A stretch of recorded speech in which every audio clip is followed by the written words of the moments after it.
cultissime fête étudiante. Avant de voir si l'ambiance y est bonne, rejoignons d'abord Kevin qui s'est rendu aux cérémonies officielles ce matin. Kevin, est-ce que tu nous reçois? En effet, Julie, je me trouve ici devant le hall des marbres où a lieu actuellement la cérémonie officielle de la Saint-Veragun. La plupart des personnalités importantes de l'ULB sont présentes et sont intervenues en prononçant quelques mots. Je vous laisse découvrir les images. En effet, la Saint-V, ce n'est pas seulement une après-midi de folie dans le centre de Bruxelles. La Saint-Veragun, c'est avant tout la commémoration de Theodore Veragun, le fondateur de l'université.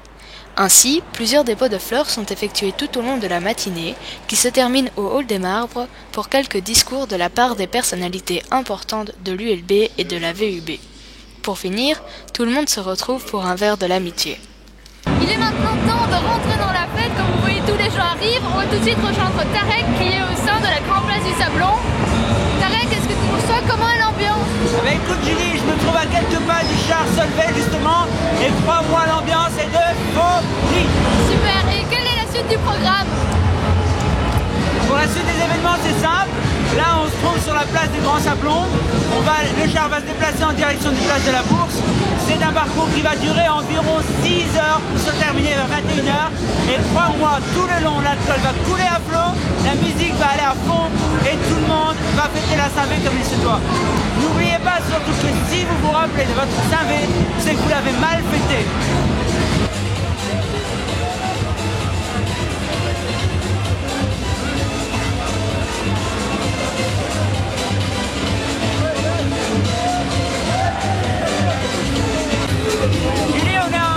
D'un étudiant s'appelle justement comment est l'ambiance.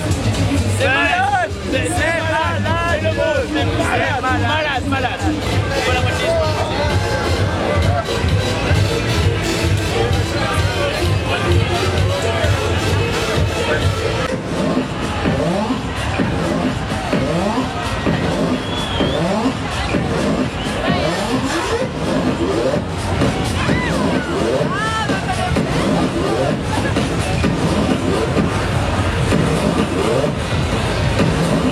Sans aucune transition, passons maintenant à la suite du JT. Le 15 novembre dernier avait lieu la Solvay Job Day.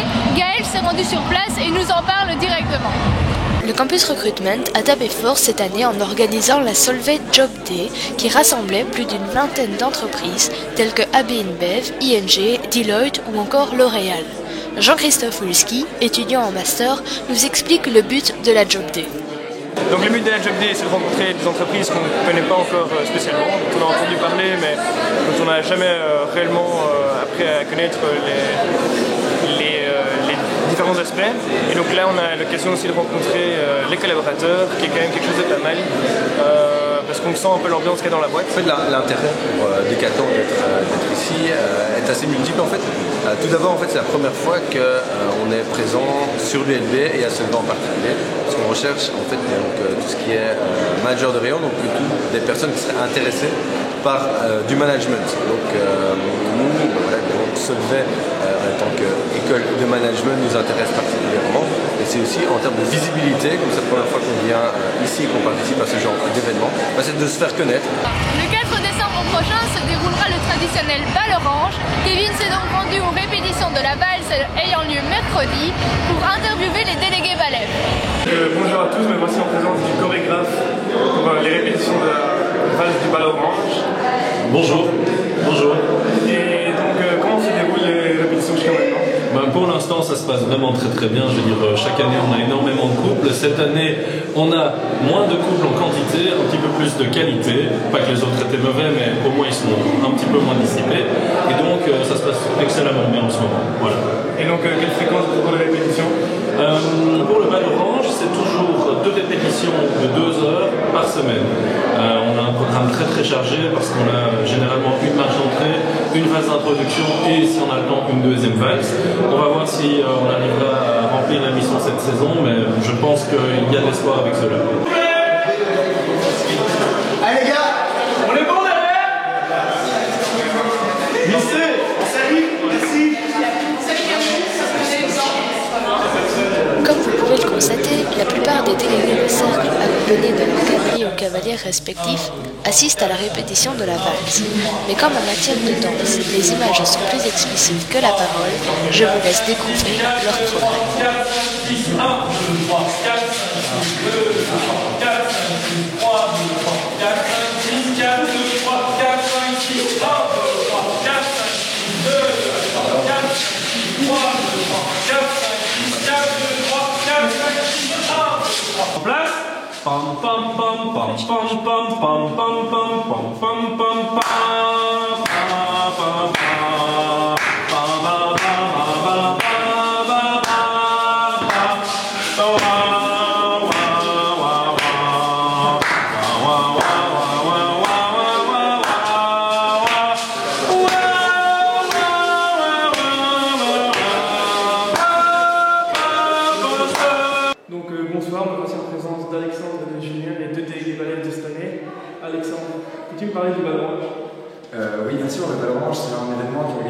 46e fois par le Cercle Solvay. C'est le plus grand événement de l'université. C'est environ 3000 personnes en tenue de gala qui passent une nuit incroyable dans une ambiance classe et élégante. Et ce, comme je l'ai dit, depuis presque 50 ans. Merci. Et Julien, du comité, qu'est-ce que le comité prépare? Qu'est-ce que le comité prépare? En fait, on a l'objectif, comme chaque année, c'est de faire la même chose mais en mieux. Donc ça, c'est déjà la base. Et en fait, d'un point de vue anecdotique, je veux dire que le thème cette année, c'est un thème différent de l'année dernière. C'est qu'on est centralisé vers tout ce qui est plutôt hiver, glace, etc. Histoire que toute l'ambiance soit régie autour de cela. Et d'un point de vue pratique, en fait, on a essayé de mettre l'accent sur ce qui a peut-être un peu moins bien fonctionné l'année dernière, c'est-à-dire tout ce qui était problème de place, les accès aux tickets, les accès aux vestiaires, les déambulations entre les salles. On a essayé de vraiment mettre à la base ça comme problème et essayer de le résoudre. Bon, c'est pas très magique, mais au moins, je pense que les gens doivent le savoir. Les élections de délégués d'année approchent à grands pas. On rejoint donc Yannick dans les studios pour voir ce qu'il en est de la compétition. Merci Julie. Je retourne dans le locaux du BEE Solvay pour le dossier spécial élections. Comme vous le savez, les élections approchent à grands pas et ils auront lieu le 9 décembre. Alors il y a deux types d'élections. Vous allez voter pour le délégué facultaire et pour le délégué gestion quotidienne. Alors la différence entre les deux, c'est savoir. Le délégué facultaire est là pour nous représenter dans les organes de la faculté où avec l'ensemble des délégués représente 25% de voix et le délégué gestion quotidienne est plus là pour une ambiance festive au cours de l'année et servir de contact entre les étudiants et les professeurs. Et cette année, nous avons remarqué une forte concurrence en AG2 et donc nous allons présenter quelques candidats en AG2. Alors on commence tout de suite avec Sabine et Charlotte qui se présentent en tant que délégués gestion quotidienne. Alors première question, qu'est-ce que ça signifie être délégué d'année? Délégué, c'est disponible, c'est trouver les informations, se tenir au courant, les transmettre et se bouger pour que l'année se passe bien. C'est vraiment être présent pour les étudiants, permettre de répondre à leurs questions et les mettre en lien avec les professeurs. Ouais. Ok, parfait. Et la deuxième question, c'est de savoir quel est un des points importants de votre programme?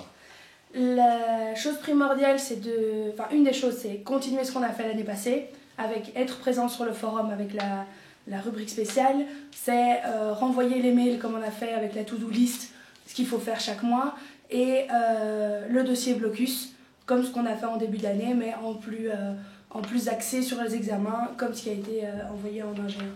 Et puis un autre point qu'on voulait mettre en avant, c'est le fait d'avoir un feedback de la part des professeurs après les examens sur les erreurs principales et notamment peut-être avoir un correctif de la part sur certaines questions pour permettre aux élèves, s'ils ont une deuxième session, de pouvoir corriger le tir et d'avoir les bonnes réponses et les bons éléments pour voir ce qui va avancer, pas pour tout le monde. Ouais. Et dernière question, pourquoi je voterai pour vous? Tout simplement parce que voilà, quoi. Vos teufs, puis c'est tout. Julia et Marie-Laure, qui se présentent aussi pour délégué gestion d'année. Alors, première question, qu'est-ce que ça représente être délégué d'année? Donc pour nous, tout d'abord, il faut être responsable, parce qu'on est responsable d'un auditoire, et il faut aussi être un bon relais entre le professeur et l'auditoire, comme d'habitude, et être toujours présent au cours, être à fond impliqué dans l'auditoire. Donc il y a tout le côté académique, être là pour les petites annonces, les faire passer, et surtout le côté fun, bien veiller ce qu'il y ait une bonne ambiance dans l'auditoire et que tout se passe bien. Quoi. Ah d'accord. Et deuxième question, ce serait de savoir qu'un des points importants de votre programme, c'est... On pensait tout d'abord faire plusieurs syllabus par exemple pour les examens qui approchent avec qui reprennent par exemple des démonstrations de maths ou les résolutions de probabilité. Et bien sûr, on est ouverte à toute autre idée ou souhait des étudiants. Sinon, un autre point important dans lequel on va investir, c'est le dîner d'année. On avait pensé à une autre formule. Ce ne serait pas un dîner d'année dans un resto, mais plutôt un dîner très simple avant, et puis suivi d'une soirée, d'une soirée dans une salle, tous ensemble. Et donc, ce serait pour encore mieux améliorer l'ambiance auditoire. Et pour les 15 secondes qui nous restent, pourquoi je voterai pour vous en tant qu'étudiant à G2? Parce que on est super motivés et en plus on a une équipe ça vaut vraiment la peine de voter pour nous parce qu'on a une équipe qu'on a l'habitude de travailler ensemble et mais les juifs, vous ne serez pas déçus. Vous ne serez pas déçus. Bonjour Nicolas, je te présente pour délégué facultaire. Oui, c'est ça. Et donc, première question de savoir, qu'est-ce que ça représente pour toi être un délégué? C'est vraiment pouvoir représenter les autres élèves de mon année dans des réunions plus importantes, donc les réunions facultaires, pouvoir défendre leurs opinions, enfin via moi, sur les différents sujets qui seront abordés. Puis après, tout le reste, assurer que tout se passe bien au niveau des résumés, des profs et autres. Ah d'accord. Et quel est un des points importants de ton programme ou de votre programme? Ce que je voudrais vraiment améliorer, c'est voir ce qu'on peut améliorer avec le CEO, donc le comité d'entraide Orange. Ce que j'ai vu, en tout cas par exemple ce cadre ici qui avait pas grand chose, et voir un peu ce qui pourrait être mis en plus comme note, résumé, résolution. Parce que moi je suis assez impliqué là-dedans déjà depuis l'année passée. D'accord. Et pour le mot de la fin, pourquoi je voterai pour toi en tant qu'étudiant à G2? Il manque mon co-délégué qui devrait être ici, Alexis, mais il faut vraiment savoir qu'on est vraiment chaud et je pense qu'on se fera ça vraiment bien. On a beaucoup d'idées et on est vraiment motivés. Je me retrouve face à Elmira et Michael qui se présentent en tant que délégués facultaires. Alors première question, on va aller très vite. Ça représente quoi d'être un délégué d'année? Être délégué d'année, en fait, c'est être à l'écoute des étudiants et donc discuter avec eux pour savoir quelles sont leurs idées et remonter ces idées jusqu'au niveau facultaire. Donc, on veut aussi défendre leurs intérêts parce qu'en cas de problème entre les professeurs et les assistants, les professeurs, les assistants et les élèves, on veut vraiment être là pour dire ce qui ne va pas et ce qu'il faut améliorer. D'accord. La deuxième question, c'est vraiment de savoir quel est le point important de votre programme. Donc nous, on dit qu'il y a vraiment un problème pour le moment, c'est au niveau facultaire, il y a un manque de communication et d'information entre le niveau facultaire et les étudiants. Donc ce qu'on veut mettre en place, si on est élu, c'est une plateforme de communication par laquelle les étudiants puissent donner leur avis et donc vraiment être impliqués au niveau du conseil d'administration. Et pour le mot de la fin, alors pourquoi je voterai pour vous? En bref, il faut voter pour nous parce qu'on a l'idée d'un programme flexible, c'est-à-dire qu'on est vraiment à l'écoute, on a nos idées de base, mais on veut s'enrichir des idées des étudiants. Donc bref, rejoignez-nous sur Facebook, le groupe Elmira et Michael, donc aux facultaires, et votez pour nous car notre objectif, c'est votre réussite. Et ben voilà, vous venez de découvrir tous les candidats à G2, et surtout n'oubliez pas que tous les programmes sont disponibles sur le site du BE Solvay. Et pour ma part, je vous invite à venir nombreux voter pour le 9 décembre. Et surtout n'oubliez pas, c'est pour votre intérêt. Voilà, on arrive à la fin de cette édition spéciale, j'espère qu'elle vous aura plu. On se retrouve la fois prochaine pour une autre édition spéciale sur le Val Orange. D'ici là, à bientôt.